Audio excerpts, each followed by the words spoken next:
You've landed inside Launch Street, the Business Innovation Podcast, where we interview top innovators out there shaking things up so you can innovate, differentiate, and get further faster. Since you're here, we know you're the type of person that recognizes the importance of unlocking your innovation advantage so you can compete and win. And now, your host, the person that has worked with leading companies like Disney, Procter & Gamble, Aero Electronics, the U.S. Army Research Labs, and Red Robin on upping their innovation advantage. Tamara Gontor. Hey Launch Street, Tamara here, your host and obsessor over ways to provide you innovation and insights. Wow, does today's interview do just that? Did you know that being innovative is one of the most human things you can do? Yeah, we're about to dig into that. Before I do, what I do think is helpful to you is to have a mental framework around innovation and what it means to be innovative. So when we're done with this podcast, go to our website, go to launchstreet.com, and take the innovation assessment. Discover your everyday innovator style. What you'll discover in taking the assessment is your greatest asset and competitive advantage, how you innovate. Believe me, once you listen to this podcast, you'll need to know your style. So today, I interview Dr. Rex Jung. I sought him out because his research, which is designed to relate behavioral measures, including intelligence, personality, and creativity, directly relates to what we're talking about and our desire to unlock 1 million innovators into the world. We're going to go deep into the mind. Dr. Rex Jung received his training in clinical psychology, specializing in neuropsychology at the University of New Mexico in Albuquerque. He has been on the neurosurgery faculty at the University of New Mexico since 2008, where he splits his time between neuro-imaging research and holding neuropsychology clinics with neurosurgical patients. What's really cool, I think, about this interview with Dr. Rex Jung is he makes all of this science and research speak highly relatable to how you as a human innovate. And by the way, I just want to point out that Dr. Rex Jung uses the word creativity. And as you know, I'm big on innovation and my definition of it, which is thinking differently about what's right in front of you. What's important here isn't the difference between the two words. And frankly, most people use the words interchangeably or have their own definitions anyway. But the importance here is how our brains are able to think differently and create a problem solve and be these incredible critical thinkers. That's the part we're digging into today. So let's go deep into the mind. Rex, thank you so much for being here. I can't even tell you how excited I am to dig into your expertise and this whole concept that we're about to talk about. Thank you for having me. All right. So what's the one thing, just as we get to know you, that people would be surprised to learn about you? Well, I think perhaps one of the most surprising things is that I have an undergraduate degree in finance. Do you really? Many people, yes. And I made a major swerve in my career in my late 20s to become a neuroscientist and a clinical neuropsychologist after having kind of a crisis of conscience and being in the business world for a few years and really not being very happy with the work I was doing, not being fulfilled and kind of, quitting it all and throwing it all out, volunteering for Special Olympics and becoming interested in people with brain disorders and intellectual disabilities and working at a sheltered workshop and then really making a major swerve away from finance and business into neuroscience. So I think people are usually pretty surprised to learn that I have a business background. In fact, I'm a little bit surprised. Business. Yeah, I mean that's great. I'm not surprised because there's anything you did that would have told me otherwise. But I'm surprised because I think this kind of goes into our whole conversation about kind of the brain and creativity and neuroscience, because I think we often think of like people who do finance, accounting, like fill in the blank, right? That side have a very different skill set than those on the other side. Never the two shall meet. And I think that's why it becomes so surprising to hear someone say, I went from, finance to research and neuroscience. Yeah. And I can kind of track a path in my head, and I can track a path towards why a finance person, as opposed to an accountant, might get there more readily. But I think, people, I do believe that all people have creative aspects in their personality. Yeah. It's part of what makes us human, fundamentally human.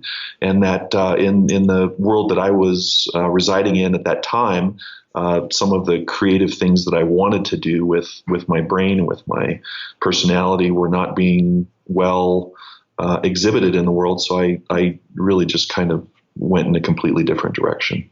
I just want to dig into something you said there, because I think it's really important about it being fundamentally human. Because I think that we often forget, like as a species, it is part of who we are, and it feels really good when we create or innovate.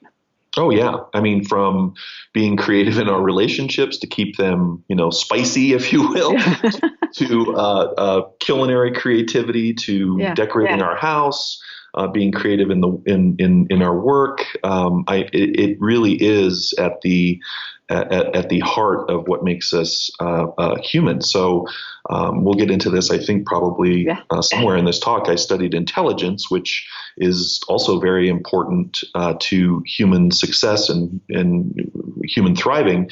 But human creativity is really what has pushed us to the pinnacle of where we find ourselves today. And all animals can be intelligent, but the human animal is singularly creative and has really pushed our species forward to such high pinnacles of accomplishment and high challenges as well. So I think creativity is really the lever that allows human beings to manifest their humanness at some basic level. My gosh, I just love that. I'm trying to take notes and listen at the same time. I couldn't agree more. I mean, I think, when I was just thinking back to the other day when I very creatively solved a challenge just in my house that I couldn't figure out like how to organize something and in my kitchen, which sounds so basic, but I didn't like the way it was done. So I had to get really creative about how I did it. And I felt so accomplished. Yeah. In a way that had I done it normally, I don't think I would have. That would have just been finishing a task. This was totally different.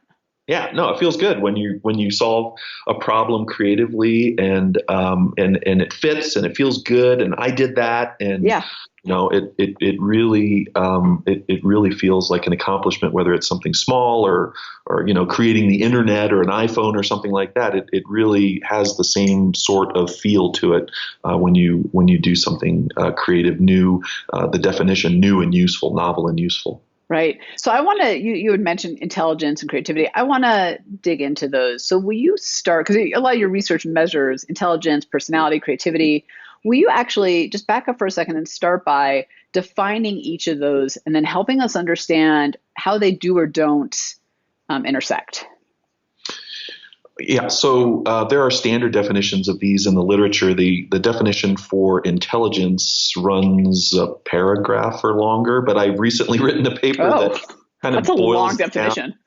Well, yeah, it was a consensus committee that came up with this definition for the field, and if your definition is all things, then it is hard to believe that it's anything. So I offered the rather pithy definition that it's rapid and accurate problem solving. It really boils down to rapid and accurate problem solving. And from a neuroscience perspective, that's appealing too, because it creates this dynamic tension between speed on the one hand and then accuracy on the other. So if you go too fast, if you're solving problems too quickly, you tend to make mistakes. And if you're going too slow, then you get eaten by the lion that's sneaking up on you. So from an evolutionary standpoint, from a survival characteristic or capacity, this rapid and accurate problem solving can be seen as intelligent from bacteria all the way up to humans, giraffes, elephants, fish. All animals, all species can exhibit intelligent problem solving that is some sort of combination of speed and accuracy trade-offs.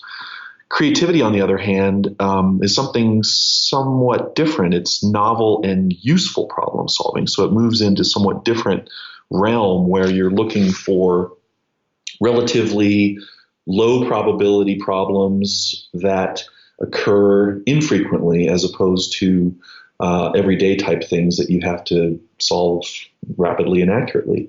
And these low probability problems come up, the 100-year flood, or, the problem in your kitchen that you're trying to solve, or how to conduct a marketing campaign that is for a new product that isn't an everyday type of thing, that you really have to slow down and look at all of the possibilities and really think of something that hasn't been done before, and that not only is novel, that will be accepted by others, but that will have high utility down the road that people will find to be useful.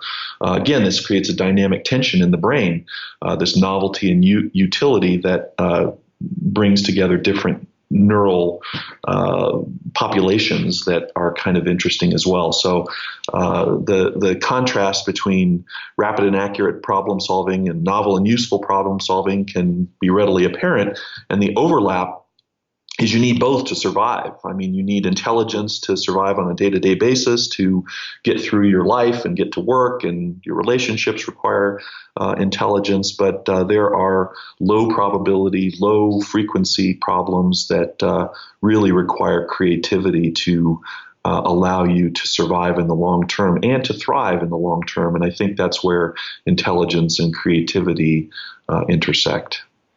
So this is going to sound like a very maybe naive question, but I want to make sure we talk about it. Do you have to be intelligent to be creative, or does being intelligent boost your creativity? Like how are they correlated, if at all? They're correlated. They're correlated weekly. About 0.3 is the correlation.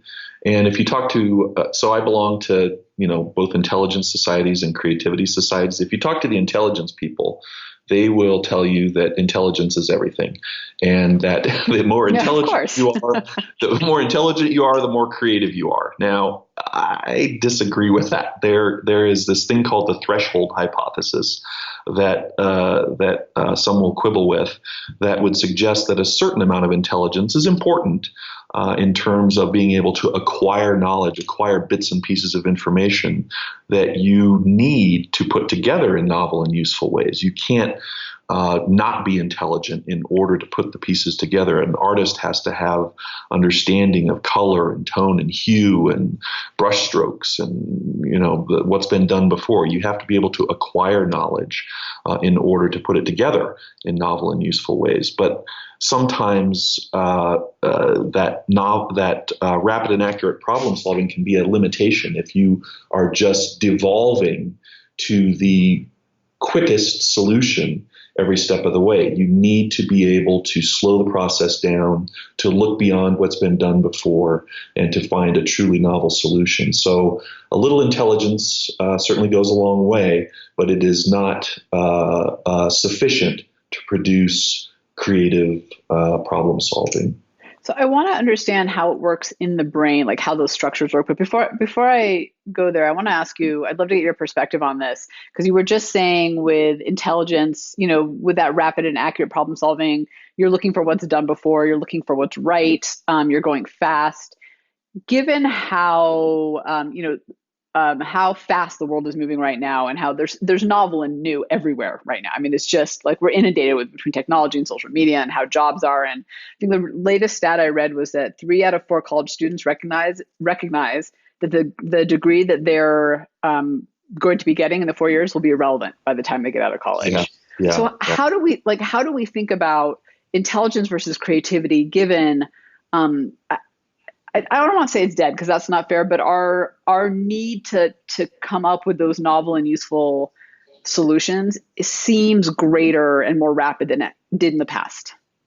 I think that's probably true. Our world is becoming more complex, and the need for these, I mean, we all think that we live in an era that is, the most important, the most challenging. Always. So this is not going to be different. The Romans thought that too, and also children, teenagers are the worst that they've ever been. Those are the truisms. Oh my gosh. of any era. I will tell you, I always say in keynotes and in writing in the book I'm writing about, like change has always existed. If you ask your parents or your grandparents, Of course, like they'll tell you they live in a time of enormous change. Cars, going to the moon, microwave, like fill in the blank. What's different now is the accelerated rate with technology, but you're right. And the generation after you is always lazier than you. Yes, exactly. That is for sure. So that being said, I would concede and I would suggest that we are living in a technologically challenging time that requires both increased filters to screen out some of the irrelevant information, and yet increased knowledge acquisition beyond college, beyond the usual learning phase. So you talked about the college degree will be irrelevant, and most college students, 3 or 4 college students, believe that to be so. Well, that could be true, and many of our children and grandchildren will have multiple careers throughout their life.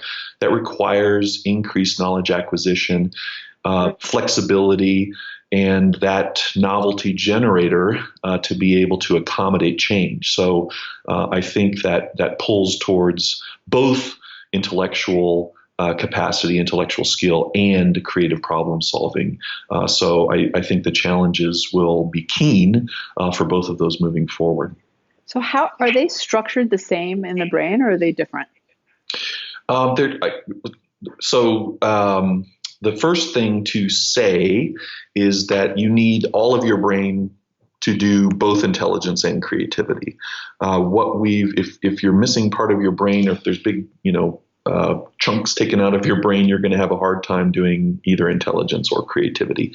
What we've identified is certain parts or structures or networks of the brain that are more important with regards to intelligence and creativity. In 2007, we looked at the literature that was available on intelligence and identified a network involving the frontal and parietal lobes that were particularly important to the manifestation of intelligence in the human brain. More recently, in 2013, I started to look at creative networks and saw something somewhat different. Certainly that frontal parietal network is important, particularly with regards to the utility of an idea, picking out which idea is the best and pushing it forward in the world. But there's something else going on. There's a medial part of the brain, a middle part, called the default mode network, which we can talk about or not, but middle part of the brain, an internal part of the brain that is very important towards novelty generation. And this had been understudied previously. This is that internal thought process, the mental simulation, the movie screen that we play out possible scenarios in our mind's eye before we put them out in the wet, messy world that we live in.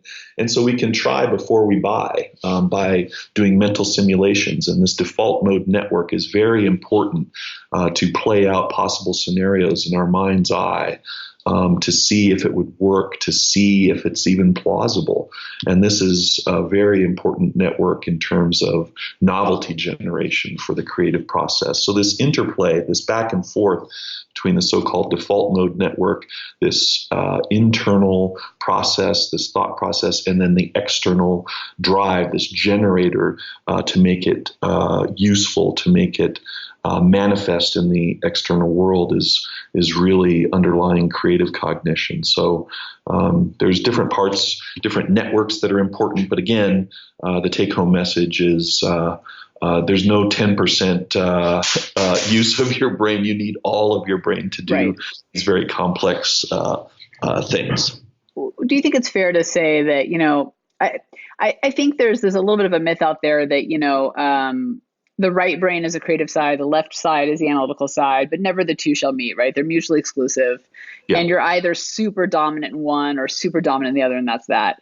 And I think what I'm hearing you saying is not necessarily the opposite, but a very different kind of view, which is you need your whole brain, and there are activation points in areas that help facilitate that.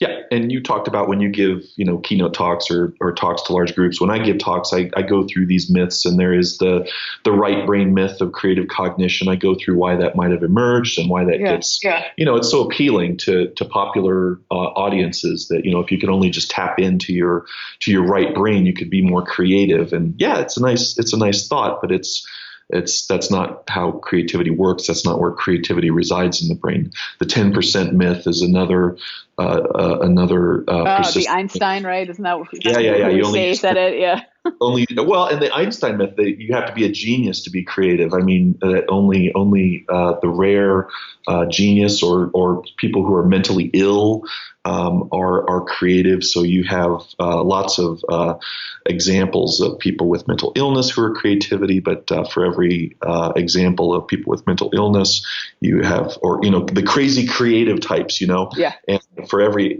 example of the crazy creative types, you have the staid Da Vinci's who have not a whiff of psychopathology. So, you have to spend a lot of time dispelling these myths because they're just not true, but they're quite appealing to people as well. So when we start talking about bits and pieces of brain that are involved in creative cognition, you have to be very careful that we're not, creating or doing new myth building or creating new myths along the way. I want to loop back to this kind of thing really quickly, though, about this, the few geniuses. I think before we started recording, we were joking around about the rare creatives, right? Yes, and I always kind of, I stay away from actually very specifically talking about Steve Jobs and Elon Musk in my work. Because I think that's unattainable for most of us, first of all. And second, it implies that, like you were saying, that very few people are bestowed with these magical genius creative gifts and the rest of us aren't. And you had said something in one of the articles I read, which was genius is rare, but creativity is common, which to no surprise, got my eyes wide because I was like, oh, that's exactly what I've been trying to say. It's not that Steve Jobs isn't a genius, right, in what he did, and Da Vinci even, but the rest of us get to be creative too. Yeah. It's not an exclusive club. Creativity is not the exclusive club. Genius is probably an exclusive club because the manifestation, it's, 1 in 10,000, 1 in a million, supposedly, because the recognition of that extreme contribution, the utility, the extreme utility of what they produce is considered to be so rare. And Steve Jobs, was very instrumental in creating the iPhone, and Da Vinci was very unusual for his time. But there's also, people that you have to consider the zeitgeist, the spirit of the times. I mean, Van Gogh is a good example of a genius, an artistic genius in the Impressionist era that was completely unrecognized at his time. He was considered unworthy of participating in shows, and only his brother would support his work. Decades, 100 years later, after his death, do we recognize him as a quote unquote genius of the Impressionist movement. But it really is a social construct or a social consensus of what genius is, as opposed to creativity, which, as we've discussed, is something that we all have and something that can rise to extremely high levels. So it is somewhat arbitrary, and genius is a somewhat false elevation of extreme creativity that becomes recognized and prevalent throughout society as just massively useful to a generation. So I've never really thought of genius related to contribution. But it's interesting because you're right. Like one of my favorite artists is Kandinsky, and he was an outcast. They thought his work was just, it was the opposite of the kind of bowls of fruit that was being done at the time. And he wasn't allowed in any shows anywhere, and now is considered, one of like you just mentioned, like just one of the top ones. But I hadn't thought of it that way, so that's interesting. Like it's kind of really related to the social concept of contribution. I want to go back to all of us, So we've been talking about creativity in the brain and kind of how it works. How do we do more of it? Because one of the things I think that we often struggle with is, maybe we buy into a narrative that we aren't creative or innovative, or maybe we just feel like we're going through the motions every day. And we need to warm that part up. And I've always believed and really experienced that it works a little bit like a muscle of the body. It may not actually be a muscle, but in the sense that, if you go to the gym out of nowhere and try to do a, 100-pound, I don't know, right, bench press, it's not going to happen. But if you kind of work on it, you might, I don't know. Yeah. You get my point, right? Like that with creativity, we expect it to just poof come out of nowhere, but it just doesn't seem to work that way. You do have to exercise it. You do, and it is like a muscle. And there's studies in the neuroscience literature to suggest that the brain can be worked like a muscle environmentally to grow or lay down tissue over time. That it will increase local tissue to meet environmental demands. So if you do something that is more demanding, the brain will literally lay down neurons or connections to neurons, dendritic arbor, to meet that demand. The most famous study of this, just if you'll allow me an aside, was a study by Dragansky. So people like you and me, he scanned their brains and looked at the structure of the brain. Then he had a group of people like you and me learn to three-ball juggling. So something that we could not do, or I don't know if you can juggle, I can't juggle. No, so three-ball not at all. And do that for 3 months until you become rather proficient at it. It's kind of like your analogy of going to the gym and bench pressing. But three-ball juggling until they became proficient at it. 3 months later, he scanned their brain again. He found that there was a particular region in the right temporal occipital cortex that had increased in size like a muscle to accommodate this new skill that people were doing with their brain out in the environment. But it gets better. He had them stop juggling and 3 months later scanned them a third time and found that region of the brain had atrophied back down towards where it began at the beginning of the study. So the brain literally can increase its size, shape, and structure like a muscle in service of environmental demands. So back to your question of creativity, if we can start using our brain in a more concerted way towards creative endeavors, I think we can train ourselves to tap into that capacity that we all have. Now, I get asked at every talk. When I was supposed to write a book, they really wanted me to have a specific chapter on recommendations about how you can be more creative. And that's an impossible task to make recommendations for everybody about how they can be more creative, because it's probably very individual. You hear stories about the warm bath, the long shower, the run, the getting away. So people might have very individualized way that they get away from knowledge acquisition and do that thing where they are putting ideas together in a novel way. I like to mow the lawn. I'm doing something very routinized, very routine, but my brain can wander widely and I can think about all sorts of things while I'm doing something very routine with my body. So it can be very individualized, but the main suggestion would be to get away from that knowledge acquisition type of thing you do. Some people meditate, some people run, some people like the warm bath, some people stare out at trees out the window. It can be very individual, but it has to be getting away from knowledge acquisition at some level. Well, and I think there's a couple things what you're saying that I think are really important. And, anyone who follows this podcast or our work over here knows that, we fundamentally believe that everybody innovates, but how we do it is unique to each of us. Yeah. And we built a whole assessment around this, tells you how you innovate. There's 9 triggers or styles of innovation in terms of how we do as human, anything from kind of being that person that's inquisitive and digs deep to being that risk taker that kind of leaps and figures it out. But so I think that's kind of part of what you're saying there is, hey, look, this isn't a 5-step. Everybody does it the same way. No. And I couldn't agree more. And I think the other thing that I'm hearing you say that I think is really important for launch readers to really listen to as well and take note of is it isn't about necessarily going and taking a painting class or photography. Like I think sometimes we, in an effort to try to bolster this creative muscle that you and I've been talking about in our brain, we then go do traditionally creative endeavors. And that does, I mean, they're great. I love doing those things. Don't get me wrong, but that's not really what we're talking about in the day-to-day world. No, these stereotypically creative endeavors like taking a photography class or dance or something like that. It really is tapping into that mental simulation world that we might have gotten away from, where you can sit quietly and think about things and think about how things might be, think about how things could be, think about the future, think about the past, think about a problem that you might have been working on for a long time. Let it percolate in your head for a while and give it time to do that. And then the other half of creativity is, once you come up with a possible solution, implement it and getting in the habit of implementing the idea. It can't all be about thought. It has to be about putting your idea out there, taking the risk.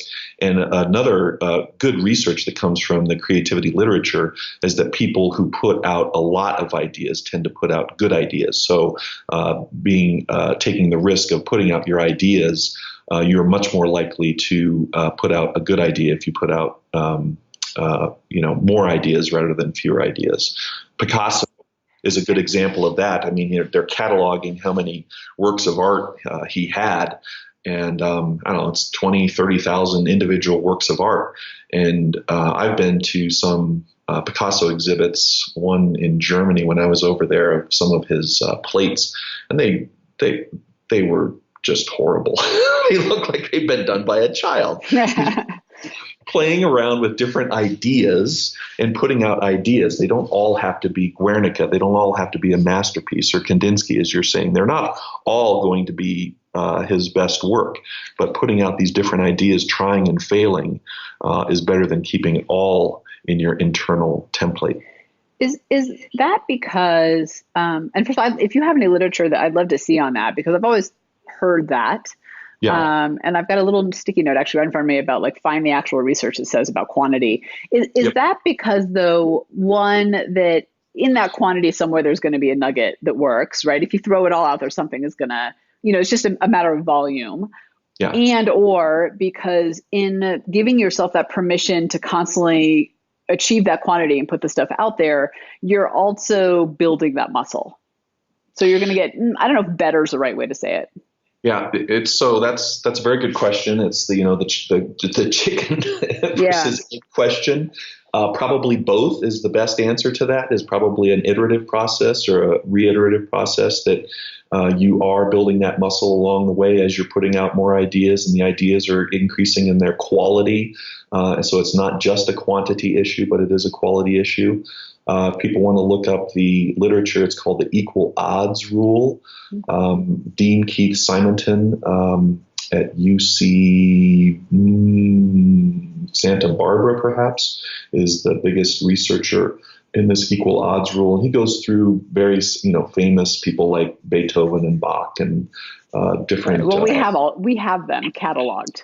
Yeah, exactly. Yeah. And you can look at, who puts out, the quality versus quantity of ideas across the lifespan, and has really developed this equal odds rule. I did some recent research with brain imaging where we also confirmed or supported the equal odds rule in college undergraduates, and just doing a silly, lab test that people who put out more ideas on a fluency type of task put out more interesting ideas. So it appears to hold up rather well, this equal odds rule.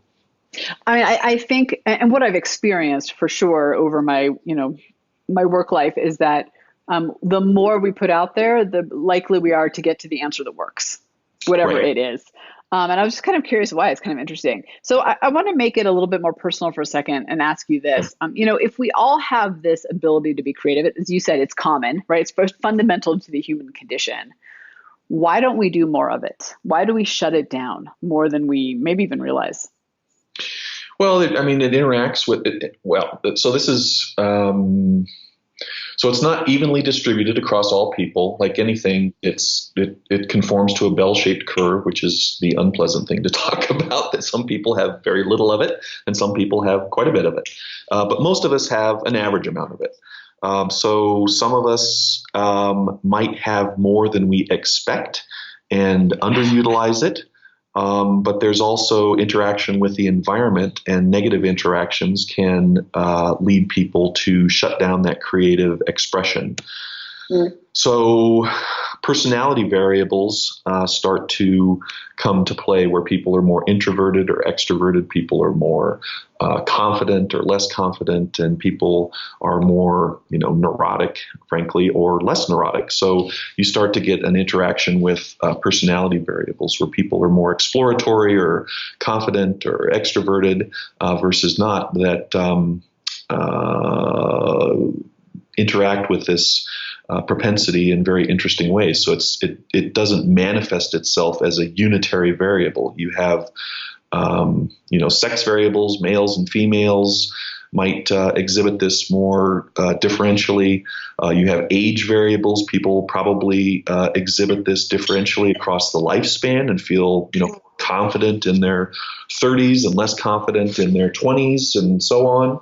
And then you have personality variables. So there's lots of different interacting variables that can influence it. And then finally, there's these damn iPhones. What?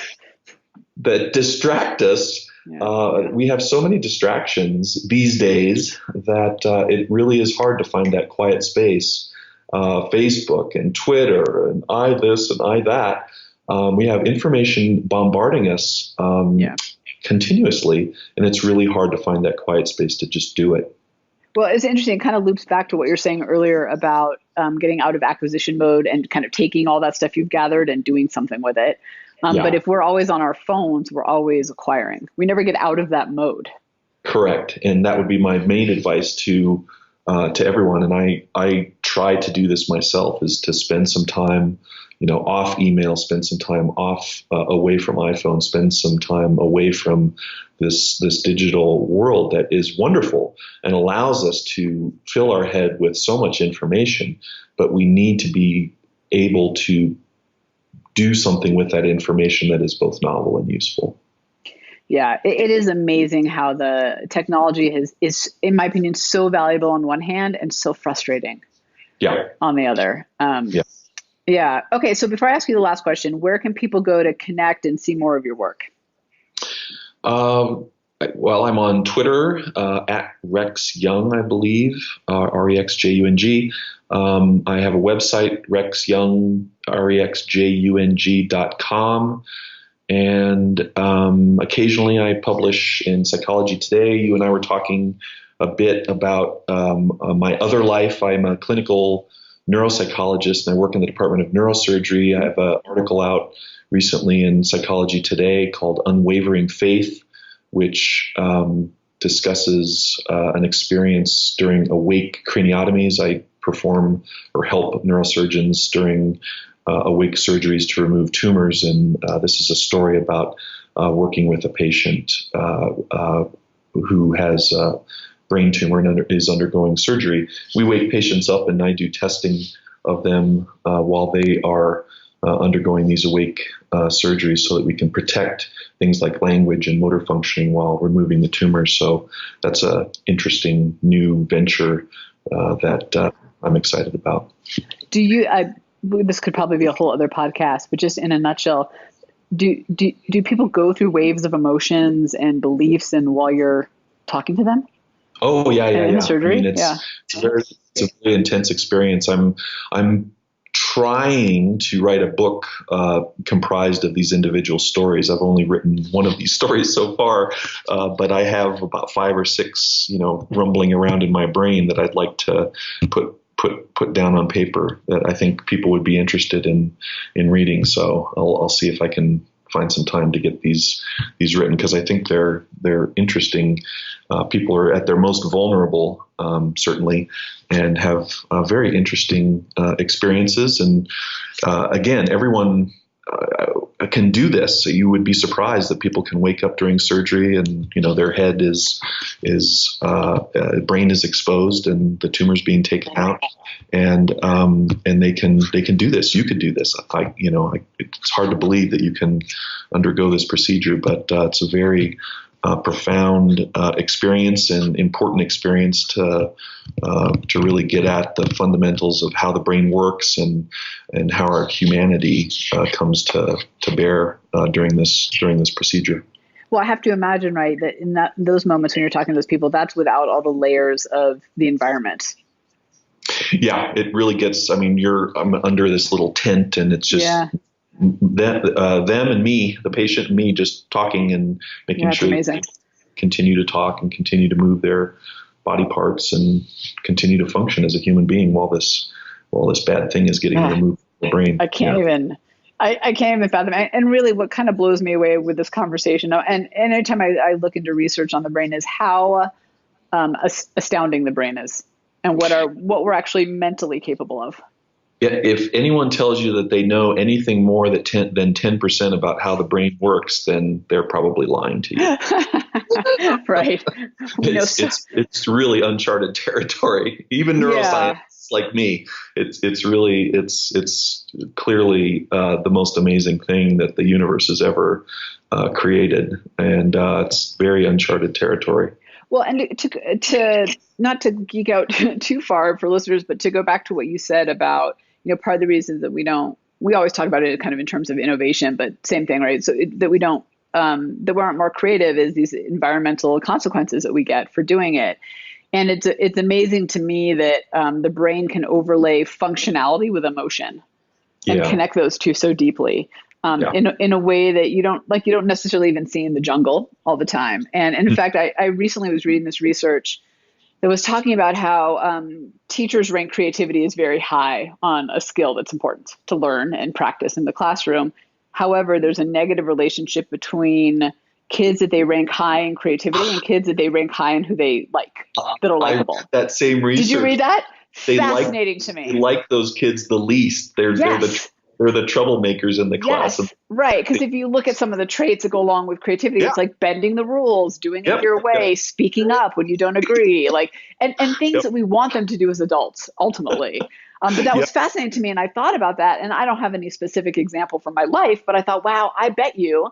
And again, teachers do amazing work. So it's not, when you're trying to manage 30 kids, I get it. Yeah, it's about controlling the herd, but but creative kids. But that was fascinating to me that, those continual experience of those moments could really impact how willing you are to showcase your talents or to just use them at all.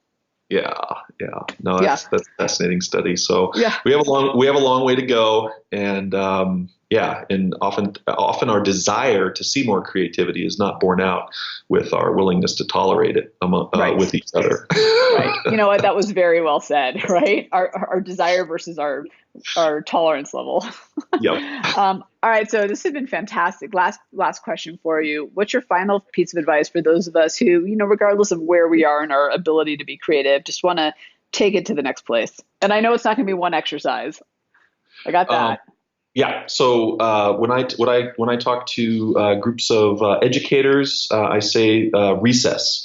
That is the most important thing that I remember from my education, my childhood, is that recess was the time that we took all those ideas and went out and played with ideas. And I think setting aside some time to play is very important. Play with ideas, play with time. I like to travel.